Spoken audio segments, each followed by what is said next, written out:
Good afternoon, and thank you so much for coming along to this Scottish Health Equity Research Unit webinar. I keep saying seminar, but it's a webinar. So my name is Emma Congreve, and I am the co-lead of Scottish Health Equity Research Unit. And I'm really delighted to be joined today by some colleagues from University of Strathclyde, Chirsty McFadyen and Hannah Randolph, and also by Professor Ruth Dundas from the University of Glasgow. So the agenda for today is that we are going to hear a couple of presentations on some issues that are really relevant to the work that SHERU is doing, and then we were going to have some time for Q&A. So we are recording the first part of the webinar where we are doing the presentations, but we will stop recording for the Q&A. And then we will make the recording available to participants and to share it with anyone else who might be interested. So for those of you who are new to SHERU, so we are an independent policy research unit funded by the Health Foundation to provide insight, analysis and scrutiny of the socioeconomic drivers of health inequalities in Scotland. Today's webinar is focused on children, and for anyone who is interested in preventing health inequalities, looking upstream at the lives of children is a key focus, particularly when we're looking at children in low income. And put simply, child poverty is a key socioeconomic determinant of health, both in childhood and later on in people's lives. So children living in families, particularly young children living in families in low income, is a key focus of SHERU. And for those of you who have been following us and the Fraser of Allander Institute in recent times, you'll know that we have been carefully studying and scrutinising efforts by the Scottish Government to reduce child poverty in Scotland. Here we have statutory targets to reduce child poverty to very low levels by 2030-31. So there is a lot of things going on in Scotland, and we are, doing our best to try and understand what progress we're making and what more needs to be done to meet those targets. If we do meet those targets, it will be transformational for the lives of children and for their health going forward. In our report in September 2024, which is called 2024 Inequality Landscape, we looked at two issues that we're going to start this webinar by looking at a little bit more. So the first of those was looking to understand better how the Scottish Child Payment, which is a new payment that Scotland's introduced for children living on low income, we felt we need to better understand how this is reducing child poverty in Scotland. And we also knew that even with the Scottish Child Payment, there was a lot more to do to meet the targets in Scotland, and understanding that better was another thing that we set out in that report. So I'm delighted today that Hannah and Chirsty from the Fraser of Allander Institute are here to explain some of the work that they've been doing on this, which has been really valuable for the work of SHERU as well. So I'm going to pass over to Hannah and Chirsty now. We will go through their presentation, and if you've got any questions, feel free to put them in the Q&A as we go, but we'll come back to questions at the end after we've heard from Ruth as well.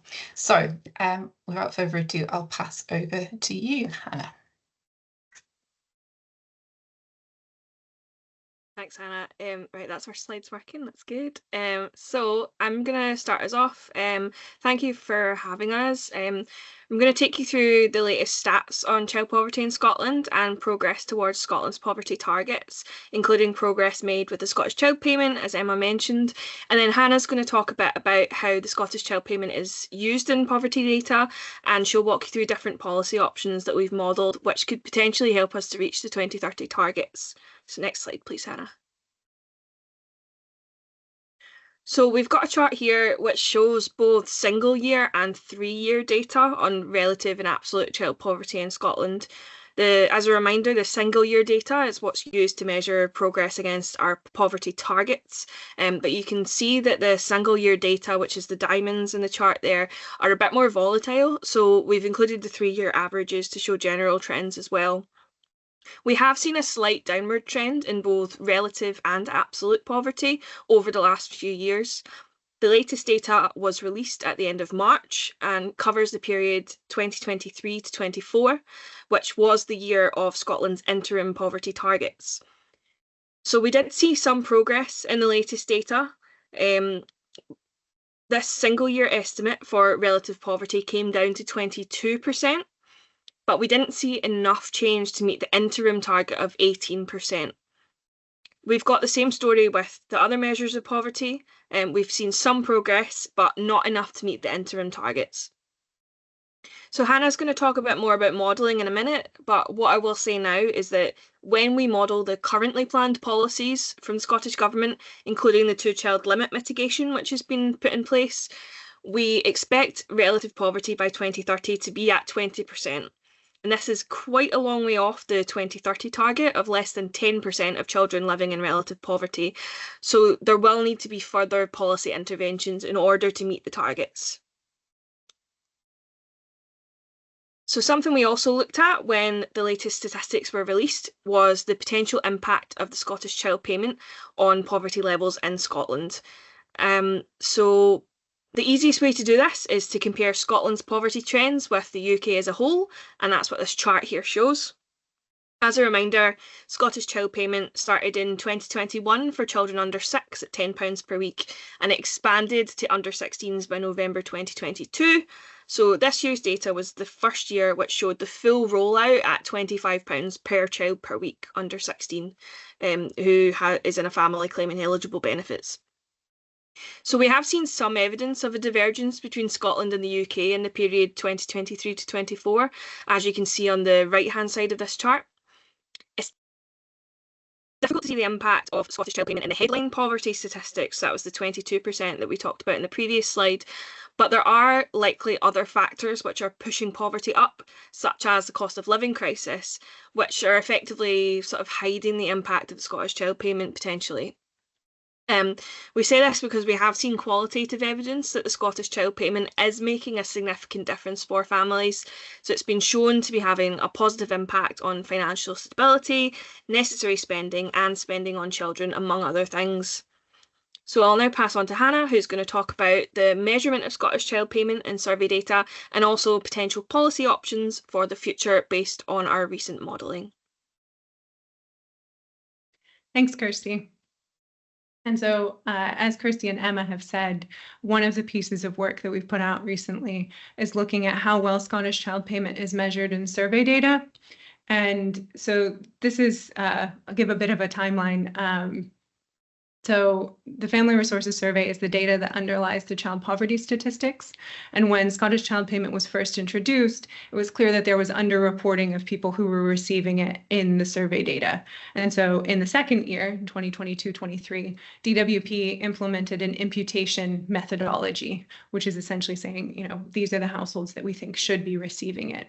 But there were some issues with that methodology, and different organizations pointed out that there were, if you look at the microdata, that there were some households that were not eligible and were marked as receiving it. And so for this most recent year of data, Scottish Government analysts have worked with DWP to improve the imputation methodology. But one of our concerns was that this might create a bit of a jump in the poverty statistics if mismeasurement had been masking some of the impact of Scottish Child Payment. And so the new imputation process takes eligible households, so looks at who's receiving qualifying benefits, looks at who has children in the right age group, and then applies age-specific take-up rates. So for instance, for under sixes, the take-up rate was 95%. So it looks at those children who should be eligible and randomly chooses 95% to receive Scottish Child Payment. And it does the same thing for the older group. And so what we did in the report was to apply this imputation process to last year's data, 2022-23, to check that there wasn't a huge difference if you use different imputation methods. And so the upshot of this was that even though you do get quite different households receiving Scottish child payment, it doesn't make a huge difference to measured poverty rates compared to what was published. And so that gives us some confidence that there is comparability, that there's not a jump or a discontinuity in the trend of child poverty statistics. We're also looking forward to future improvements to the data, for instance, linkage to administrative data on which benefits people are receiving, which would resolve a sort of long-standing issue of underreporting benefits like universal credit. In the second piece of work that we put out, we were looking at different policy packages that might get us to the 2030 targets. So as Chirsty said, we modeled that with the currently announced policies, so including the mitigation of the 2-child limit, that we'd be at about 20% relative child poverty, and that gives us 10 percentage points to go to meet that 10% relative child poverty target. And so we looked at a couple different ways of doing this.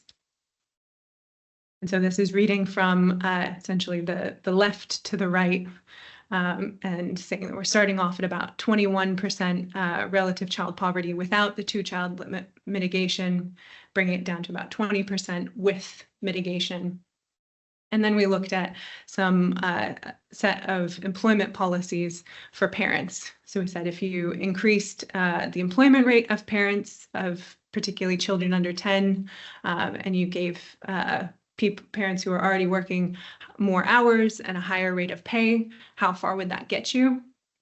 And so with the particular way that we implemented that reduced child poverty by about 3 percentage points. We then turned to the Social Security system, and we looked at a couple different housing cost policies. We, for this particular analysis, looked at increasing the local housing allowance rate so that people in the private rented sector can receive more in benefits to cover their housing costs. This did have a fairly minimal impact, partially because a lot of households in poverty after these employment policies are already in the social rented sector. And so a lot of the heavy lifting was left for other parts of the social security system, and what we looked at specifically was the Scottish child payment. And this is where we looked at 2 different versions. One, which is on the top in the figure on your screens, is just looking at increasing that rate of Scottish child payment per week per child. And to completely meet that 10% relative child poverty target, that would need to be £150 per week per child in 2030 to completely get down to 10% relative child poverty. The second version that we looked at was a flat rate per week per child plus a per household premium for specific priority household types. And we chose types that were less likely to be helped by the employment policies that we'd modeled. So households with a child under 1 and households that have a disabled member. And so with this, we found that if you had a £50 per week per household premium for those specific households, plus £115 Scottish child payment per week per child, that would get you down to the child poverty target in 2030. The big takeaway from this work for us was that meeting the 2030 child poverty targets requires significant additional investment and that there will be policy trade-offs. So with the current package of policies, we're 10 percentage points off that 10% target, and we need to do quite a lot of work to get there. And so the policy packages that we modeled cost between £4.5 and £5 billion in 2024-25 prices, which is about 3/4 of the budget for devolved benefits in Scotland last year. So that's quite a lot of investment in this area. We did find that approaches like more targeting of the Scottish child payment would be a bit more cost effective because they're aimed specifically at groups with higher rates of child poverty. But we did note that employment policies could be very costly if they require large expansions of childcare and after-school care, and also the cost of improving or expanding the employability programs that are available to parents. And so those are not low-cost options. We do want to emphasize that the packages that we've modeled are not the only policy packages that could get us to the targets, and they're not necessarily the best packages or the least expensive. And there's a lot of area of exploration here. So for instance, I think there's a lot more that can be done with housing and exploring housing policies. So much more to come in the future.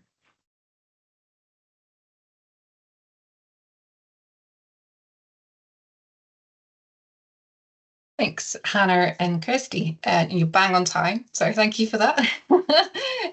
So thanks so much for that. As most many of you all know, SHERU is a collaboration between the Fraser of Allander Institute and the Centre for Health Policy at Strathclyde. So it's great that we're able to come together, and insights that are useful for Fraser of Allander Institute are also useful for SHERU. So that's been a really great piece of work and has answered some of the questions we had from our September 2024 report that asked some difficult questions on these areas. I'll come back a bit later to talk about some of the work that will go on going forward.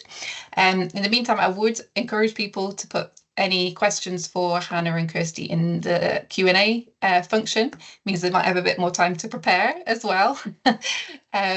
But I'm now going to move on to turn to Ruth. So, as well as the importance of those socioeconomic determinants in reducing overall poverty and the work we're doing to understand that more, critically, we also need to understand which interventions make the biggest impact on health. So we're really delighted that Ruth is here today to talk about some of the work ongoing in Scotland on that type of work on policy evaluation, particularly on children's health. So Ruth, I'm going to pass over to you. And I'm really looking forward to hearing what you've got to say. Thank you. Can I just check that you can hear me and can see my slides? We can. Great, thanks. Thanks, Emma, for inviting me to present today. And as Emma said, I'm going to summarise results of some of the policy evaluations we've already done, highlight some others that we've got in progress, and then offer some implications and learnings from our work. And it's looking at the impacts of welfare policies on health. So why should there be investment in early years? Well, we know that poverty has an effect on health, and that can be across the life course. So having a good start in life during pregnancy and infancy has been shown to be important for both living a healthy life and also a longer life. And health and well-being during the early years has that impact on chronic disease and inequalities across the life course and from one generation to the next. There's also economic returns from investing in child health or early on in childhood. So the highest rate of economic returns come from the earliest investments in the life course. So this graph shows the economic benefits of investing early and throughout childhood, providing greater success to more children, greater economic productivity, and reduced spending for society as a whole. As you've heard, there is a willingness to invest in policies with the aim of improving the early years experience, both at UK government and at Scottish government level. But how do we know if these policies are working to improve health? There have been a few outcome evaluations of policies, but perhaps not enough. And that's despite this House of Commons report on health inequalities published in sort of 2009, 2010, stating that they need to be a sort of more rigorous culture of piloting, evaluating, and using these results to inform policy.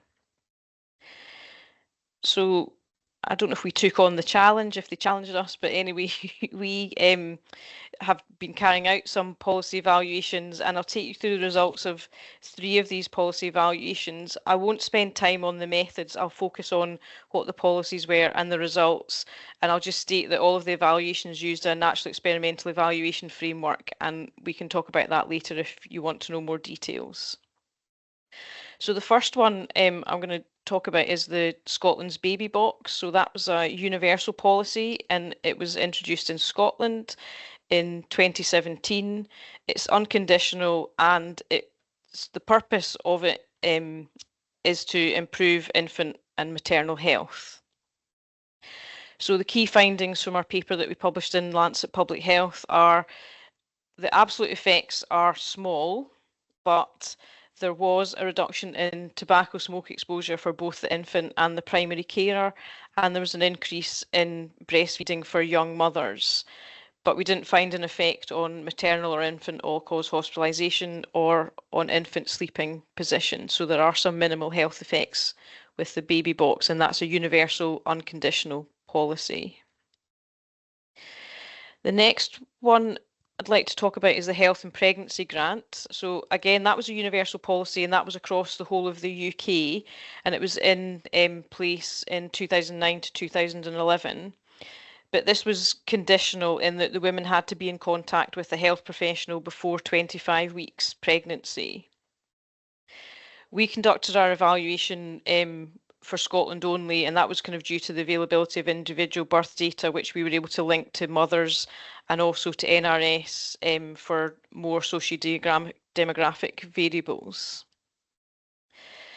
So we had data for all births in Scotland from 2004 to 2013, and for our main analysis this was about 525,000 births, and we found no evidence that the programme improved birth weight or baby's health, but we did find that on average women visited a doctor or a midwife, so the conditionality that they visited a doctor or midwife about half a week earlier when the grant was in place than before the grant was introduced.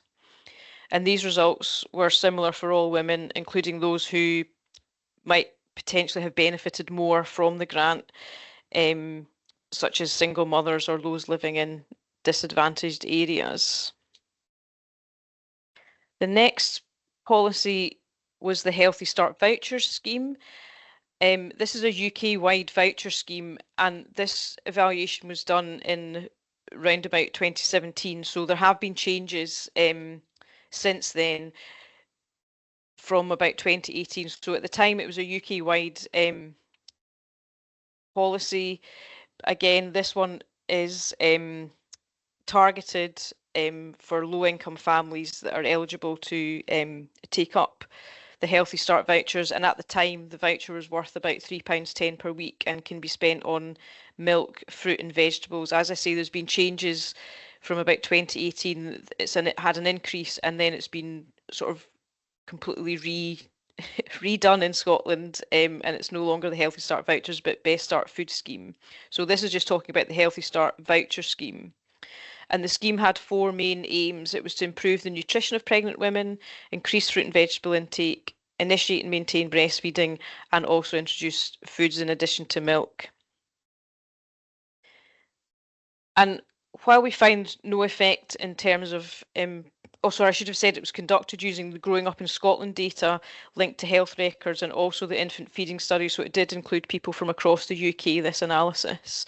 And while we find no effect in terms of improving vitamin use and breastfeeding, and we had another list of secondary outcomes, it should be noted that there wasn't a detrimental effect for breastfeeding, because that was one of the concerns, that the vouchers could be then spent on milk. There was an increased prevalence of smoking in the Healthy Start voucher group compared to some of the control groups, so there's a need to understand a bit more about unintended consequences of some policies. But again, the Healthy Start voucher does attempt to influence health behaviour, so this evaluation can inform other policies that use vouchers to try and change behaviour. And it was nice to hear from Hannah and Chirsty about the Scottish Child Payment. This is an evaluation in progress or about to start. My colleague Anna Pearce, she leads a research programme evaluating and simulating child poverty reduction policies to improve child and maternal health, and then reduce health inequalities, and as part of that, she is conducting an evaluation of the health effects of the Scottish Child Payment. And the evaluability assessment has already been carried out, and that's going to inform the full evaluation. And if you're interested, please do get in touch with Anna. So to bring some of this learning together across the UK, we set up the Maternal and Child Health Network MatchNet, and that was a vision to produce rigorous research evidence about early years policies to enable decision makers to implement the best policy options for child health. So we've spent some time setting up collaborations and laying the groundwork for these policies. And one of the first activities we did was this policy prioritisation. So what are the policies that we should be evaluating? What are the policies that people want to be evaluated? And the full paper is available there in the Archives of Disease and Childhood. And really the key learnings that we got is that it's policies that are in sectors other than health and health services that the policy and the advocacy groups prioritise. And to evaluate these properly, we need to link data from the other sectors so that to the health outcome data, and underpinning that is we need to use rigorous evaluation methods. Now for a plug, that you obviously all enjoy webinars, which is great. So we have a webinar series on policy evaluations just to kind of showcase the type of evaluations that can be done and note the implications for policy and practice. And the next set of webinars are in June, and they run for 30 minutes over lunchtime, with sort of 10 to 15 minutes laying out the implications for policy and practice and 10 to 15 minutes for questions and comments. So do go to the MatchNet website and sign up if you're interested in any of these. So now just to sort of finish, what are the implications of this policy evaluation work? Well, we've learnt that the policies that could have the biggest impact on maternal and child health, and also the ones that stakeholders in MatchNet certainly prioritise for further research and evaluation, are those that are in sectors other than health and health services. And then we do need that linkage across sectors to identify the target population who actually get the policy dose, and therefore we need uptake information, but also to identify suitable control groups. We need a better evidence base, really. In the MatchNet policy prioritisation, many of the potentially impact policies were excluded, and a large proportion were due to the lack of appropriate data to undertake any meaningful evaluation, and we could have included more if there was better access to that cross-sectoral linkage of admin data. And currently there have been few experimental or even natural experimental studies examining kind of like differential effects of the interventions or the policy changes by socioeconomic circumstances, and this can lead to the inverse evidence law, where there's least research on the interventions most likely to have the largest population health impact. And maybe I don't need to state this here, but I think we do need to have that recognition, that wider recognition that child health is important for adult health. If we get it right in infancy, then that can track through adult health. We know that the determinants of infant and child health are affected by macro level policies, and they all have the potential to improve health of the mother, the index child, subsequent children, and the rest of the family. So it is important to have the right policies in place to allow children to really have the best possible start in life. And as I said, there is a willingness across government to spend in this area, but we need robust outcome evaluations of the policies to ensure that money's being spent on the right policies that will improve health and lead to that reduction in health inequalities. And I'd like to just thanks to you for listening, and to acknowledge colleagues and funders. Thank you, Ruth. So interesting what you talked through there, because again, it was one of the key themes in our report in September that talked about the inability to really understand the impact of so many interventions across housing, across child poverty, employment, all of these things, to really understand the impact of them on that kind of health outcome, which is what many are aiming towards. And whilst, completely with you that there's a lot of willingness to spend money in this area to put interventions in place, there can be a reticence to actually then understand whether or not it worked or not.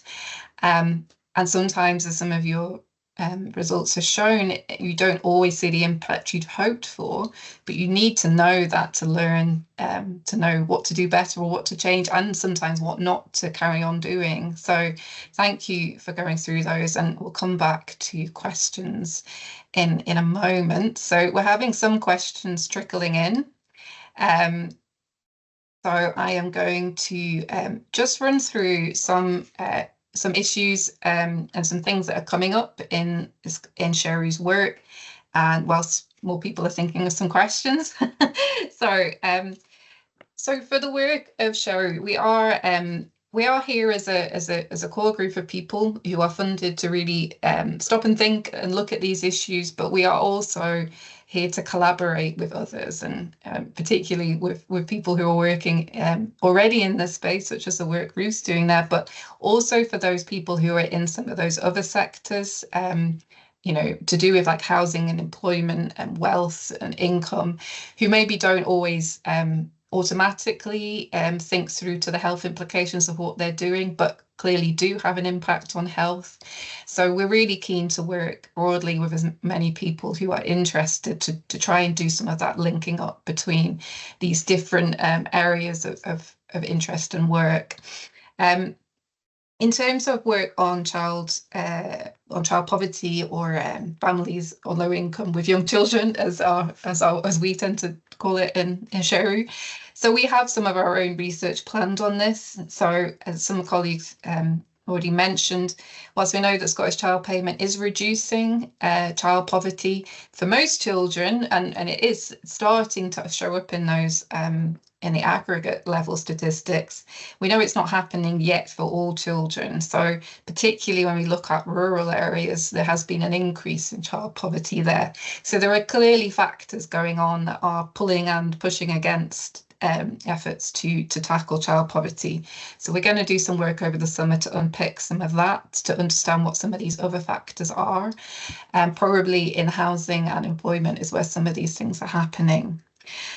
We're also thinking about longer term, some work we'd like to do to look at the impact of policies that were put in place in the early 2000s on welfare reform by the UK government, which at that point everything was reserved, so affected Scotland in the same way. So the introduction of tax credits, which have just finally, no one's on tax credits anymore in Scotland, but they were revolutionary, I suppose, when they came in. So we really want to understand what the long run implications on health might have been from those injections into low income households of money from the tax credit system.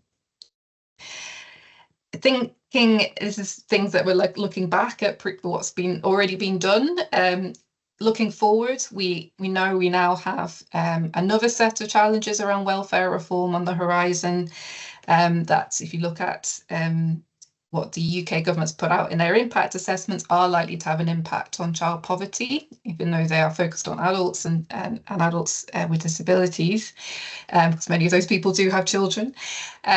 So there's a lot of unanswered questions yet in Scotland, and if you go onto the SHERU website, we did do a response piece to the Green Paper and the Spring Statement that looked at some of these issues. We are, trying to work with partners, including Scottish Government and the OBR, to understand what some of the, what are the unanswered questions for Scotland, and what's is likely to happen in the next year, and what are the choices that the Scottish Government have to make. There's always trade-offs when you have choices, but the amount of money coming to Scotland to pay for Scotland's equivalent to PIP, which is the adult disability payment, is going to fall in Scotland. So there will have to be decisions made on what happens next. So we will keep carrying on looking at that, along with colleagues at the Fraser of Allander.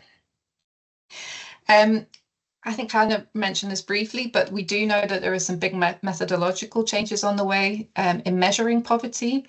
So Hannah talked about the Family Resources Survey and linking to administrative data. So this is all done by the Department of Work and Pensions. So there is going to be some changes on the way that will change what the stats look like in Scotland, and we will be trying to understand the implications for that and trying to translate it so that people who don't spend their days looking at data can understand what's going on and why.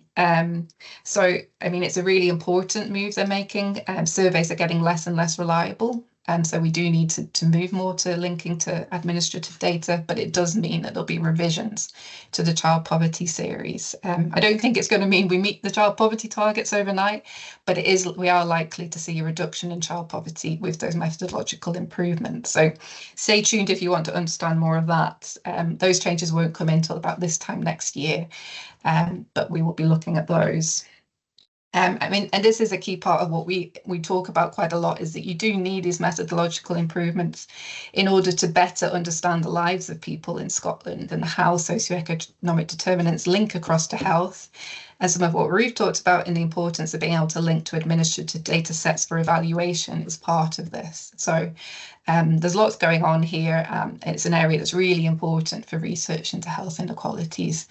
And lastly, I'll mention the work we are doing around service delivery. So you can have the best policies in place, but there may be, it might not, if they don't work as planned, which we've seen sometimes does happen, it might not be because the policy is bad. It might be because the way it's been implemented hasn't been as envisaged, or there have been other barriers that have come up, or unintended consequences as a result of how things have been set up. So we are doing a lot of work looking at this service delivery and the implementation of policy.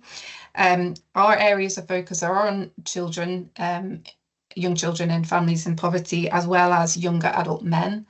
And we are looking particularly at housing and employability programmes, which are kind of set out at a high level by Scottish Government in terms of what they want to see, but all delivered locally by local authorities and the third sector. So we are doing a lot of work there to understand some of those, what happens in that space, and what some of the solutions are to unlocking barriers, as well as working with communities and looking at their experiences of delivery of policy on the ground and what they think should change. So that's work that's all underway, and we will be updating on that through the year. Hopefully our next webinar will have some emerging insights from that. So that's a run through of what SHERU's up to in this space. Don't think I've forgotten anything. There is a blog on our website we put up yesterday specifically on child poverty and the child poverty data, so do take a look at that as well.